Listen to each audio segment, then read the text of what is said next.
여러 스타 아이돌들을 탄생시킨 JYP. 이제는 JYP 엔터테인먼트 수장에서 열매들의 수장으로 변신했다고 한다. 1. 기본정보. 1971년 12월 13일 만 50세로 서울 성동구에서 태어났다. 연세대 지질학과를 나와 현재 프로듀서, 작곡가, 작사가, 안무가, 기업인, 그리고 종교인을 하고 있다. MBTI는 공기반, 소리반, 언변 능숙형 ENFJ. 2. 불확신의 SM상. 초등학교 1학년 때 아버지 직장이 해외지사로 발령이 나면서 온 가족이 2년 동안 미국 생활을 했다. 흑인들과 댄스 배틀을 하면서 큰 박진영은 1992년 신세대라는 그룹으로 데뷔했다. 하지만 소리 소문 없이 폭망해 먼지처럼 사라졌다. 작곡가 김영석 밑으로 들어가 온갖 수발을 들며 작곡을 배웠던 박진영. 이후 솔로 가수가 되기 위해 오디션을 보러 다녔는데 번번이 떨어졌다고 한다. 그 이유는 다들 예상한 독특한 체형과 얼굴 덕분에 수없는 거절을 당해서라고. 마음 아프지만 당시에 기공자 같은 얼굴이 아니면 데뷔하기 쉽지 않았다고 한다. 이렇게 번번이 오디션을 떨어지는 박진영을 보다 못한 클론의 구준엽이 박진영을 직접 이수만 대표와 만나게 해 오디션을 보게 해줬는데 또 떨어졌다고 한다. 이수만 대표는 박진영의 얼굴은 탈락이지만 실력 자체는 인정해 고민하다가 곡만 팔지 않을래? 라고 요구했다. 그 말에 조심상한 박진영은 안 팔아요! 라고 소리치고 나와버렸다고 한다. 그 곡이 바로 날 떠나지 마였다. 몇십 년이 흐르고 난 뒤 이수만이 밝히길 지금이라도 오디션을 보러 오면 다시 받을 의향이 있다는 농담을 던졌었다고 한다.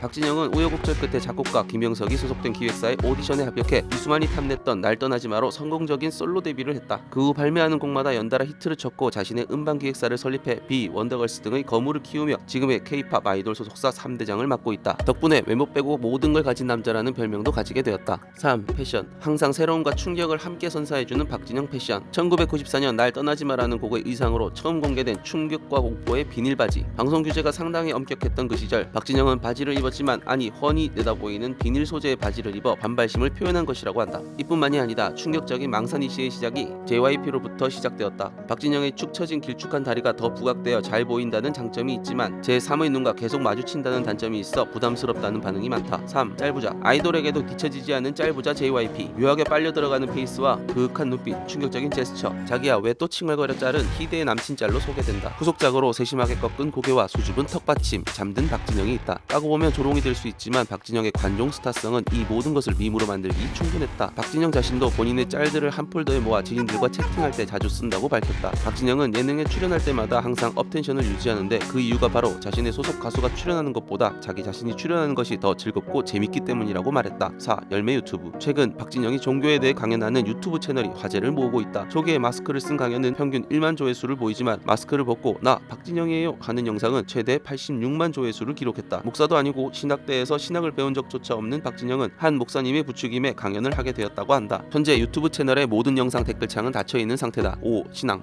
박진영은 한창 K-팝 꿈에 부풀어 미국 음악 시장에 도전하였지만 성과가 좋지 않았다. 운이라는 게 뭘까? 라는 생각과 만약 신이 있다면 무시하고 살아가면 멍청한 짓이다 라는 생각에 신이 있는지 확인해보러 무작정 이스라엘 예루살렘으로 떠났다. 그곳에서 하루 10시간씩 성경을 파헤치다 2달 만에 집으로 돌아온 그는 신이 점점 믿어지는 자신을 발견했다고 한다. 그때 이후로 같은 생각을 가진 지인들이 점점 모이기 시작하고 스터디가 커지기 시작했다. 이후 구원파로 밝혀진 아내에 의해 이단 사이비 종교 의혹이 생겼다. 6. 해명. 과거의 구원파 의혹의 연장선으로 유튜브 강연이 논란이 되자 박진영은 이 모임이 어느 조직과도 관련이 없으며 지인들로만 구성된 성경 스터디 모임이라고 해명했다. 하지만 이미 단물 다 빼먹은 기자들에게서 정정 기사는 볼 수 없었다. 또한 2014년부터 시작된 구원파 논란이 귀찮았는지 강연 초반에 종교가 세상에서 제일 싫다며 간접적인 표현으로 의혹을 일축했다. 하지만 전문가들은 박진영에 대한 의혹이 완전히 해소되지 않은 만큼 경계해야 한다는 입장이다. 또한 공식적인 자리에서 성경을 가르칠 때는 신학을 공부하고 성경을 존중하는 태도를 갖는 것이 중요하다라고 일침을 놓았다. 현재 박진영은 JYP 엔터테인먼트 대표이사직을 내려놓은 채 신앙 활동에 주력하고 있는 것으로 보인다. 지금까지 박진영에 대해 알아봤고 더 궁금한 사람이 있다면 인간사무소로 연락 바란다.